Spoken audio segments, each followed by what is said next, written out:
My family நான் போட்ட weight loss வீடியோவுக்கு இத்தனை பேரு நானும் ரெடின்னு கமெண்ட் போட்டிருக்கீங்க. அதை நினைக்கும் போது ரொம்ப சந்தோஷமா இருக்கு. இத்தனை பேர் என்ன ட்ரஸ்ட் பண்ணிருக்கீங்கன்னு நினைக்கும் போது நான் அதுக்கான ஃபுல் எஃபோர்ட் போகணுங்கிற எனர்ஜியும் எனக்கு இருக்கு. கண்டிப்பா அதுக்கு ஃபுல் எஃபோர்ட்டோட நான் 100 நாள் சேலஞ்சு வீடியோ போடுவேன். நீங்க அதை கண்டிப்பா ஃபாலோ பண்ணி எல்லாரும் வெயிட் குறைச்சா எனக்கு ரொம்ப சந்தோஷம். அதுக்கான சார்ட் ரெடி ஆயிருச்சு. இப்ப அந்த சார்ட்டை நான் ஒவ்வொன்றா உங்களுக்கு எக்ஸ்பிளைன் பண்ணிடுறேன். நீங்க எல்லாமே ரெடி பண்ணிக்கோங்க. அது ரொம்ப எக்ஸ்பென்சிவ்லாம் இல்ல. உங்க பட்ஜெட்டுக்கு தகுந்த மாதிரி கொஞ்சமாவோ கம்மியாவோ வாங்கிக்கோங்க. நம்மளோட வெயிட்ட ஹெல்தியா குறைக்கிறதுக்கான நம்மளுடைய நடைமுறையில வாங்கக்கூடிய ஐட்டம் தான் இதெல்லாமே. நம்மளோட உடம்ப குறைக்கணும். ஆனா அதே சமயம் அது ஹெல்தியா நமக்கு எந்த பாதிப்பும் இல்லாத மாதிரி நம்ம குறைக்கணும். அதுக்கான உணவு முறை தான் இது. நிறைய தண்ணி குடிங்க. நம்ம வெயிட் லாஸ் சேலஞ்ச் வீடியோ நான் சீக்கிரமாவே போடுறேன். அதுக்கான சார்ட்டையும் இப்ப நான் எக்ஸ்பிளைன் பண்ணி எல்லாத்தையும் நீங்க ரெடி பண்ணிக்கோங்க. வாங்க நம்ம சார்ட்டை பத்தி எக்ஸ்பிளைன் பண்றேன். ஃபஸ்ட்டு வெயிட் லாஸுக்கு நம்மளுடைய பிஎம்ஐ கேல்குலேஷன் தெரிஞ்சால் தான் நமக்கு பெரிய ஹெல்ப்ஃபுல். நான் வெயிட் லாஸ் ஸ்டார்ட் பண்ணும்போது பார்த்திங்கன்னா 34 வயசு, 158 ஹைட்டு, 78 கேஜி இருந்தேன். நான் ஹெல்த்தியாக இருக்க வேண்டிய வெயிட்டு பார்த்திங்கன்னா 46.2 கேஜிலேருந்து 62.4 கேஜி வரைக்கும் இருக்கலாம். அப்போது நான் வெயிட் லாஸ் பண்ண வேண்டிய மொத்த வெயிட்டு பார்த்திங்கன்னா 15.6 கேஜி. ஸோ நீங்களும் பிஎம்ஐ கேல்குலேஷன் கூகுளில் போட்டு தெரிஞ்சுக்கோங்க. அடுத்ததாக பார்த்திங்கன்னா கொள்ளு, பச்சை பயிறு, வேர்க்கடலை, வெள்ளை சுண்டல், கருப்பு சுண்டல், சிவப்பு பீன்ஸு, ரெட் பீன்ஸு, பச்சை பட்டாணி, மஞ்சள் பட்டாணி, பச்சை வேர்க்கடலை, ட்ரை கிரேப்ஸு, சோயா சங்க்ஸு, இந்த மாதிரி ஐட்டங்கள்லாம் உங்கள் வசதிக்கு தகுந்த மாதிரி வாங்கிக்கோங்க. இதெல்லாம் காலை உணவாக சாப்பிடும்போது நம்மளுடைய கார்போஹைட்ரேட் லெவலே இல்லாமல் நல்ல ஆரோக்கியமான உணவாக இருக்கும். அடுத்ததாக காய்கறி, நம்ம அன்னசையாக வீட்டுக்கு காய்கறி வாங்குவோம், அதையே நிறைய செஞ்சு சாப்பிட போகிறோம், அவ்வளோதான். ரைஸ் கம்மி பண்ணி காய்கறி அதிகமாக சாப்பிடும்போது நமக்கு நிறைய நார்ச்சத்து கிடைக்கும். கார்போஹைட்ரேட்டு நம்ம உடம்புக்கு போகாதனால நம்மளுடைய வெயிட்டை குறைக்கிறதுக்கு உதவும். இப்போது சார்ட்டை ஃபாலோ பண்ணிங்கன்னா உடனே வெயிட்டு குறையணும்னு நான் சொல்ல மாட்டேன். ஒவ்வொருடைய பாடி ஃபேட்டு டிஸ்ட்ரிபியூஷன், மெட்டபாலிசம் எல்லாமே வேறுபடும். அதனால் சில பேருக்கு சீக்கிரம் ரிசல்ட் கிடைக்கலாம், சில பேருக்கு கொஞ்சம் டைம் எடுக்கலாம். ஆனால் பயப்படாமல் தொடர்ந்து ஃபாலோ பண்ணுங்கள்.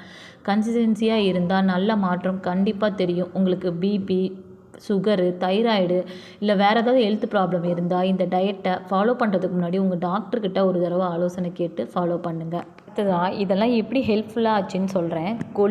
கொள்ளு இளைச்சவனுக்கு எள்ளு, கொளுத்தவனுக்கு கொள்ளுன்னு சொல்லுவாங்க. அது உண்மைதான். கொள்ளு எனக்கு பெரிய சப்போர்ட்டாக இருந்துச்சு. அடுத்ததாக பச்சை பயிறு சாப்பிடும்போது எனக்கு தேவையில்லாத கிரேவிங்ஸு குறைஞ்சது, பசி கட்டுச்சு, நல்லா ஹெல்த்தியாகவும் இருந்தது. ஹேர் ஃபாலுக்கு கூட இது நல்லதுன்னு சொல்கிறாங்க.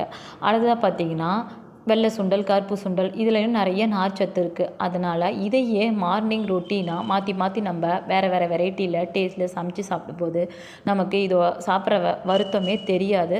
ரெகுலராக இதை சாப்பிட முடியும். அடுத்ததான் மத்தியானம் லஞ்சு 100 கிராம் ரைஸு, 2 வகையான வெஜிடபிள், கீரை, இந்த மாதிரி மாற்றி நான் எடுத்துப்பேன்.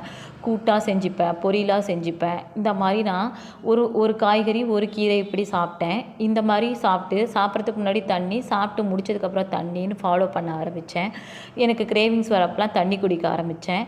இந்த ஸ்நாக்ஸு சாப்பிட்ணுன்னு தோன்றப்பெல்லாம் பார்த்திங்கன்னா நான் வேர்க்கடலை, பாப்கார்னு, அதுக்கப்புறம் ஸ்வீட் கார்னு, இந்த மாதிரி ஐட்டங்கள்லாம் வாங்கி சாப்பிட ஆரம்பித்தேன்.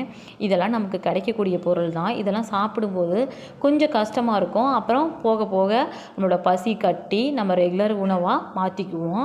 அடுத்ததாக பார்த்திங்கன்னா ஏதோ ஒரு ஃபங்க்ஷன் போயிடுறோம். அப்போ நம்ம எப்படி டயட்டை ஃபாலோ பண்ண முடியும் அப்படின்னு கேட்டிங்கன்னா, நான் அந்த டைமில் அங்கே இருக்கக்கூடிய ஐட்டத்தையே அளவாக சாப்பிட்டு அதையே டயட்டாக மாற்றிப்பேன். அடுத்த நாள் மறுபடியும் இதே டயட் பிளானுக்கு வந்துடுவேன். இப்படி தான் நான் கன்சிஸ்டன்சியாக இருந்து என்னோடய வெயிட்டை குறைச்சேன். இந்த உணவெல்லாம் சாப்பிடும்போது எனக்கு எந்த ஒரு தொந்தரவும் இல்லாமல் நான் வெயிட்டை குறைச்சிக்க முடிஞ்சிச்சு. இது ஹெல்த்தியாகவும் எனக்கு இருந்துச்சு. அப்புறம் பார்த்திங்கன்னா நிறைய தண்ணி குடிக்கிறது நமக்கு உடம்புக்கு ரொம்ப நல்ல விஷயம். நம்ம ஃபாஸ்டிங் இருந்தோன்னா சீக்கிரமாக வெயிட் லாஸு ஆகும்னு நினைப்போம். ஆனால் ஃபாஸ்டிங் இருக்கும்போது பார்த்திங்கன்னா நமக்கு தலைவலி வரும். அது மட்டும் இல்லாமல் நிறைய நமக்கு சீக்கிரமாக கிரேவிங்ஸ் நம்ம வெயிட் லாஸை விட்டுருவோம். இப்படி தான் நான் வந்து பார்த்திங்கன்னா உணவு முறையை எடுத்துக்கிட்டு வெயிட் லாஸ் பண்ணேன். என்னால் இதை கண்டினியூ பண்ண முடிஞ்சிச்சு. நைட்டில் பார்த்திங்கன்னா எக்கு ஆம்லேட்டாக போடுவேன், ரோஸ்ட் பண்ணி சாப்பிடுவேன். அப்புறம் சாலட் மாதிரி கேரட்டு, வேர்க்கடலை, சக்கரவள்ளி கிழங்கு இதுவும் ரொம்ப பெரிய ஹெல்ப்ஃபுல். சக்கரவள்ளி கிழங்குல நிறைய தேங்காய் போட்டு சாப்பிடும்போது வயிறு ஃபுல்ஃபில்லாக இருந்துச்சு. ஸோ எனக்கு இது பெரிய சப்போர்ட்டாக இருந்துச்சு. உங்களுக்கு இதில் ஏதாவது டவுட் இருக்குன்னா நாளைக்கு மார்னிங் நான் வந்து பார்த்திங்கன்னா லைவ் போடுறேன். எத்தனை மணிக்கு லைவ் போடுறேன்னு கம்யூனிட்டி போஸ்ட் போடுறேன். உங்களுக்கு ஏதாவது டவுட் இருந்ததுன்னா நாளைக்கு லைவ் வாங்க, கேளுங்க ஃப்ரெண்ட்ஸ். நான் கண்டிப்பாக சொல்கிறேன். கண்டிப்பாக எல்லாருக்கும் நான் டவுட்டை கிளியர் பண்ணுறேன். நான் இப்படி தான் வெயிட் லாஸ் பண்ணேன். உங்களுக்கு இது யூஸ்ஃபுல்லாக இருக்கும் அப்படின்னா இந்த சார்ட்டெல்லாம் நோட் பண்ணி வச்சுக்கோங்க. கம்மிங் மண்டேலேருந்து நான் வெயிட் லாஸ் வீடியோ போட ஆரம்பிக்கிறேன். இந்த டயட் பிளானை வச்சு தான் நான் வந்து என்னோடய உடம்ப 4 மாதத்தில் 20 கிலோ குறைச்சேன். கண்டிப்பாக இந்த வீடியோ உங்களுக்கு யூஸ்ஃபுல்லாக இருந்ததுன்னா நம்ம சேனலை சப்ஸ்கிரைப் பண்ணிக்கோங்க. வீடியோ பிடிச்சிருந்தா லைக் போட்டுக்கோங்க.